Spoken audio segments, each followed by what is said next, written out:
کیونکہ جب تک تم ان کے رنگ ڈھنگ نہ اختیار کر لو، دین کے ساتھ وہی معاملہ نہ کرو جو خود یہ کرتے ہیں، یعنی کہ اپنی مرضی سے آیات بدل دینا، ورسز جو تورات کے تھے، انجیل کے تھے، ان کو انہوں نے بدل دیا اپنی مرضی سے،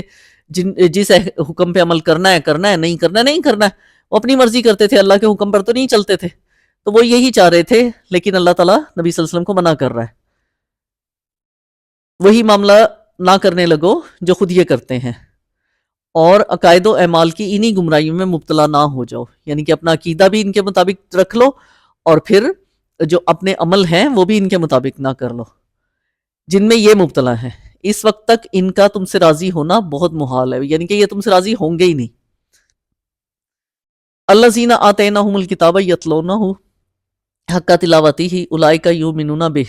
ومن یکفر بہ فاولئک هم الخاسرون. جن لوگوں کو ہم نے کتاب دی ہے وہ اسے اس طرح پڑھتے ہیں جیسا کہ پڑھنے کا حق ہے، وہ اس پر سچے دل سے ایمان لاتے ہیں، اور جو اس کے ساتھ کفر کا رویہ اختیار کریں وہی اصل میں نقصان اٹھانے والے ہیں. یا بنی اسرائیل اذکروا نعمتی التی انعمت علیکم وانی فضلتکم علی العالمین. اے بنی اسرائیل یاد کرو میری وہ نعمت جس سے میں نے تمہیں نوازا تھا، اور یہ کہ میں نے تمہیں دنیا کی تمام قوموں پر فضیلت دی تھی. یہاں پہ ایک الگ بات ہے جسے سمجھنے کے لیے نا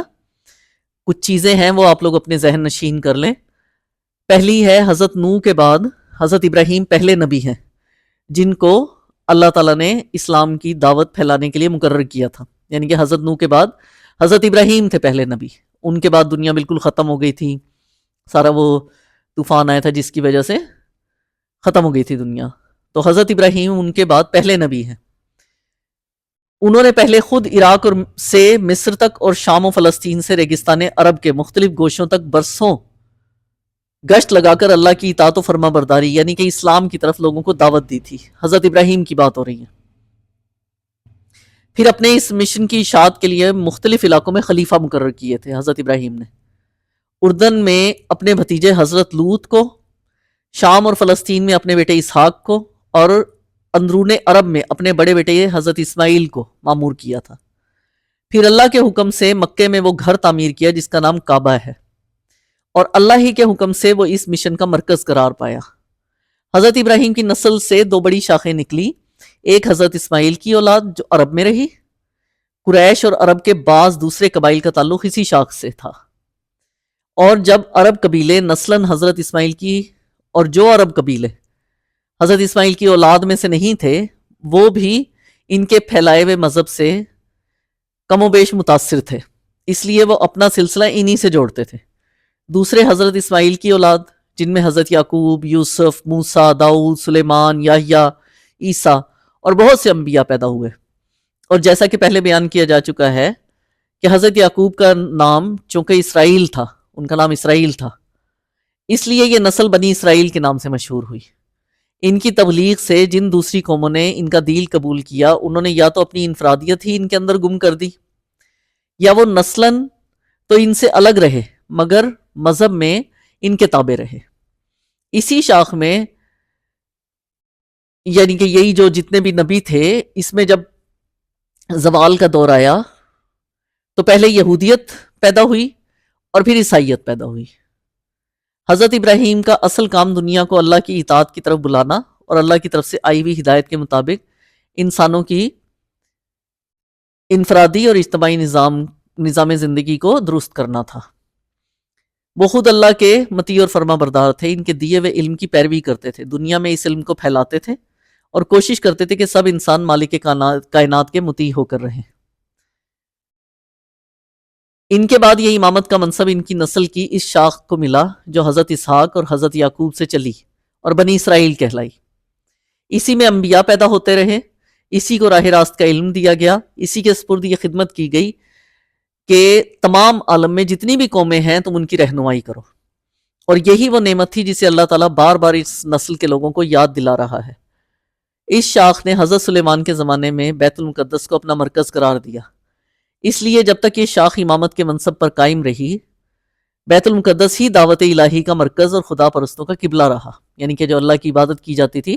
وہ بیت المقدس کی طرف منہ کر کے، جو بھی عبادت کرتے تھے وہ اس کی طرف منہ کر کے کرتے تھے. پچھلے جو 10 رکوع ہیں ان میں اللہ تعالیٰ نے بنی اسرائیل کو خطاب کر کے ایک تاریخی فرد قرار داد جرم، ان کی وہ موجودہ حالت جو نزول قرآن کے وقت تھی، یعنی کہ انہوں نے جو کچھ بھی اپنی یعنی کہ چینج کر لی تھی چیزیں، اپنی مرضی سے وہ ساری زندگی گزار رہے تھے جب تک قرآن نازل نہیں ہوا تھا.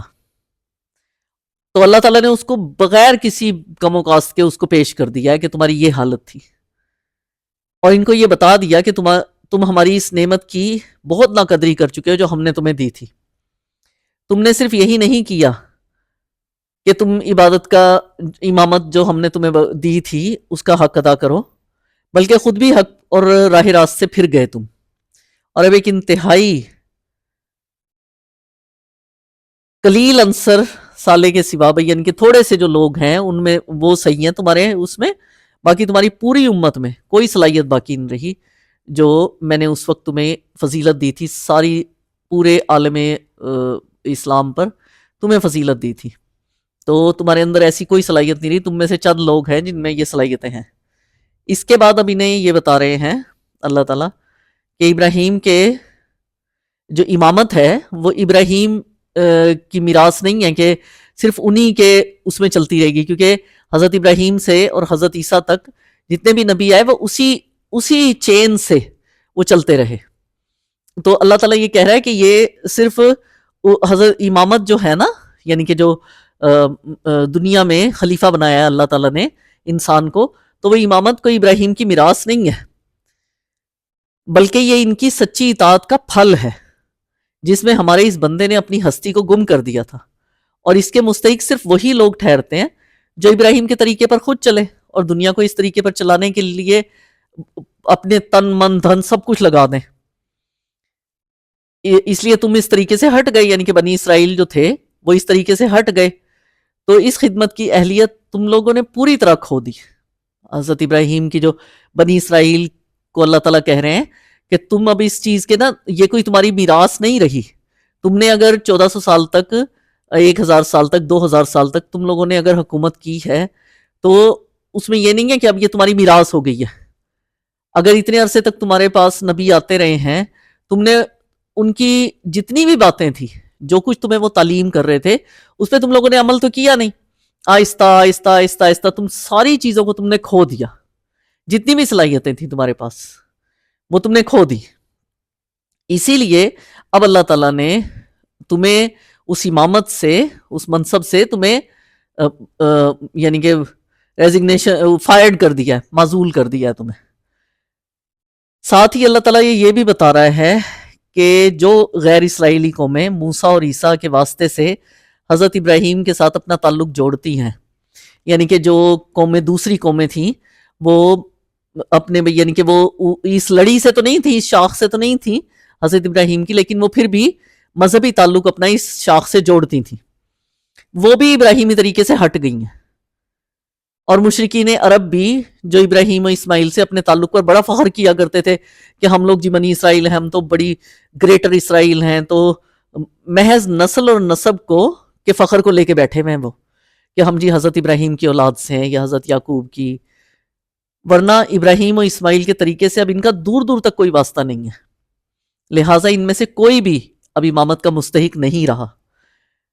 پھر یہ بات اللہ تعالیٰ کہہ رہا ہے کہ اب ہم نے ابراہیم کی دوسری شاخ بنی اسماعیل میں وہ رسول پیدا کیا ہے جس کے لیے ابراہیم اور اسماعیل نے دعا کی تھی جب خانہ کعبہ تعمیر کیا تھا، وہاں پہ نماز پڑھی تھی. اس کا طریقہ وہی ہے جو ابراہیم، اسماعیل، اسحاق، یعقوب اور دوسرے انبیاء کا تھا. وہ اور اس کے پیروکار تمام ان پیغمبروں کی تصدیق کرتے ہیں جو دنیا میں اللہ کی طرف سے آئے، اور اسی راستے کی طرف دنیا کو بلاتے ہیں جس کی طرف سارے نبیوں نے دعوت دی. لہٰذا اب امامت کے مستحق صرف وہ لوگ ہیں جو اس رسول کی پیروی کریں گے. یعنی کہ تمہارا اگر حضرت ابراہیم کے ساتھ کوئی تعلق ہے تو تم نے وہ حق کھو دیا کہ اب تمہارے ساتھ وہ تعلق، وہ اللہ تعالیٰ کا وہ تعلق نہیں رہا اب تمہارے ساتھ. اس لیے اللہ تعالیٰ نے تم سے امامت لے کے، ہے تمہاری ہی وہ شاخ، بنی اسماعیل کی شاخ ہے، لیکن اللہ تعالیٰ نے وہ امامت اب نبی صلی اللہ علیہ وسلم کو دے دی ہے، اور جو ان کی پیروی کرے گا اللہ تعالیٰ اس کو اجر دیں گے. یہ نہیں کہ بھئی ہاں جی تم حضرت ابراہیم کی اولاد ہو تو تمہیں ہر غلط کام پہ بخش دے گا اللہ، نہیں. اب یہ آخری رسول ہیں، ان پر ان کی کہی ہوئی بات پہ اللہ کے بعد جو یہ اللہ کا کلام تمہیں جو اللہ کے احکامات پیش کر رہے ہیں، اگر تم نے ان پہ عمل نہ کیا تو یہ تمہارے لیے نجات کا ذریعہ نہیں ہوگا، اگر عمل کرو گے تو نجات ملے گا۔ خود نبی صلی اللہ علیہ وسلم جب تک بنی اسرائیل کی امامت کا دور تھا، بیت المقدس دعوت کا مرکز رہا تھا، یعنی کہ اس طرف ہی قبلہ بھی وہی تھا اور وہی جگہ تھی جو بڑی مقدس سمجھی جاتی تھی۔ خود نبی صلی اللہ علیہ وسلم اور آپ کے جو ماننے والے ہیں وہ بھی بیت المقدس ہی کو انہوں نے اپنا قبلہ بنائے رکھا، مگر جب بنی اسرائیل اس منصب سے باضابطہ یعنی کہ ان کو باقاعدہ معزول کر دیا اللہ تعالیٰ نے، تو بیت المقدس کو خود بخود اللہ تعالیٰ نے اس کی جو مرکزی حیثیت تھی عبادت گاہ کے طور پر، قبلے کے طور پر، تو وہ ختم کر دی۔ لہٰذا اللہ تعالیٰ نے اعلان کیا کہ اب وہ مقام جو ہے بیت المقدس وہ دین الہی کا مرکز نہیں ہے، جہاں سے اس رسول کی دعوت کا ظہور ہوا ہے، اور ابتدا میں ابراہیم کی دعوت کا مرکز بھی یہی تھا، بیت المقدس۔ اس لیے اہل کتاب اور مشرکین کسی کے لیے بھی تسلیم کرنے کے سوا کوئی چارہ نہیں ہے کہ قبلہ ہونے کا زیادہ حق کعبے ہی کو پہنچتا ہے، کیونکہ حضرت ابراہیم نے تو اسی کو مرکز بنایا تھا نا۔ وہ تو بعد میں جب حضرت سلیمان کی حکومت تھی تو اس وقت بیت المقدس انہوں نے ہیکل سلیمانی بنایا، تو وہ بیت المقدس کے طور پر اس کو قبلہ مانا جانے لگا۔ ہر دھرمی کی دوسری بات یہ ہے کہ وہ حق کو حق جانتے ہوئے بھی اعتراض کیے چل جائے، یعنی کہ وہ لوگ جانتے تھے یہودی کہ ہاں جی حضرت ابراہیم نے اسی کو قبلہ بنایا تھا، یہی تھا مرکز، خانہ کعبہ تھا مرکز، تو وہ اس کے باوجود ان کو پتا تھا کہ بھی یہ حق ہے، بات جو بھی حضرت محمد صلی اللہ علیہ وسلم کہہ رہے ہیں وہ سچ ہے، حق ہے، لیکن اس کے باوجود وہ مانتے نہیں تھے۔ وَاتَّقُوا يَوْمًا لَا تَجْزِي نَفْسٌ عَن نَفْسٍ شَيْئًا وَلَا يُقْبَلُ مِنْهَا عَدْلٌ وَلَا تَنْفَعُهَا شَفَاعَةٌ وَلَا هُمْ يُنصَرُونَ، اور ڈرو اس دن سے جب کوئی کسی کے ذرا کام نہ آئے گا، اور نہ کسی سے فدیہ قبول کیا جائے گا، نہ کوئی سفارشی آدمی کو فائدہ دے گی، اور نہ مجرموں کو کوئی کہیں سے بھی مدد پہنچے گی۔ آج ہم لوگوں نے سورہ بقرہ کی آیت نمبر 123 تک پڑھا۔ آپ لوگوں کو بتائیے گا میری ویڈیوز آپ کو کیسی لگ رہی ہیں۔ اگلی ویڈیو میں ملتے ہیں انشاءاللہ تعالی۔ سورہ بقرہ کی آیت نمبر 123 تک آج ہم نے پڑھا، آیت نمبر 124 سے ہم لوگ اگلی ویڈیو کا آغاز کریں گے۔ اللہ حافظ، اپنا خیال رکھیے گا۔